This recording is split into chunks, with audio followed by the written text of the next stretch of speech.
Hello সকলকে। তো আজকে আমি বানাচ্ছি নিরামিষ মটর পনির।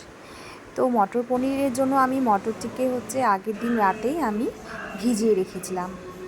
ভিজিয়ে রাখার পর পরের দিন সকালে প্রেসারের মধ্যে আমি সেই মটরগুলিকে হলুদ এবং লবণ দিয়ে এবং আলু, যেহেতু আমি আলু খেতে ভালোবাসি, তো আলু দিয়ে সেটাকে আমি সেদ্ধ করে নিয়েছিলাম।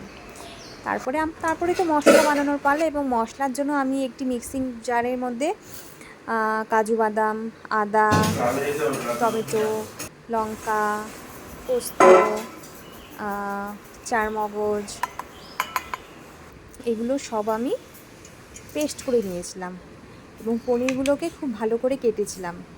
পনিরগুলোকে কিন্তু একটু ছোট ছোট করে কাটলে ফিলিংটা সুন্দর হয়।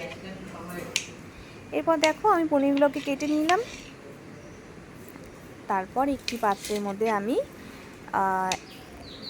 গরম জল ফুটোতে বসিয়ে নিলাম এবং তারপর আমি কড়াইটা চাপিয়ে দিলাম গ্যাসের মধ্যে এবং কড়াইটা দিয়ে তার মধ্যে কড়াইটা গরম হয়ে গেলে আমি দিলাম সাদা তেল, রিফাইন অয়েল, আপনারা যে কোনো ধরনের তেল ইউজ করতে পারেন।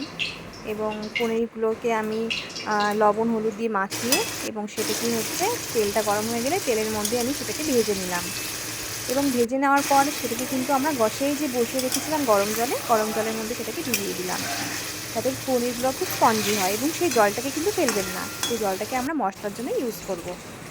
এবং তারপর তেলের মধ্যে আমি গরম মশলা দিয়ে আমি নেড়ে চেড়ে তারপর যে বানিয়ে রাখা মশলাটা সেটা আমি দিয়ে দিলাম। এরপর তো মশলা কষানোর পালা, সেটাকে সুন্দর করে কষিয়ে নিলাম।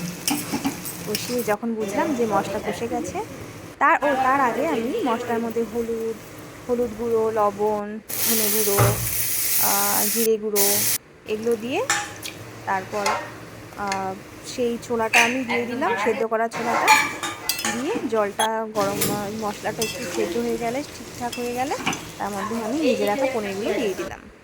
এরপর দেখো রেডি, কিছুক্ষণ নাড়িয়ে নিয়ে রেডি। আমার রেসিপি কেমন হয়েছে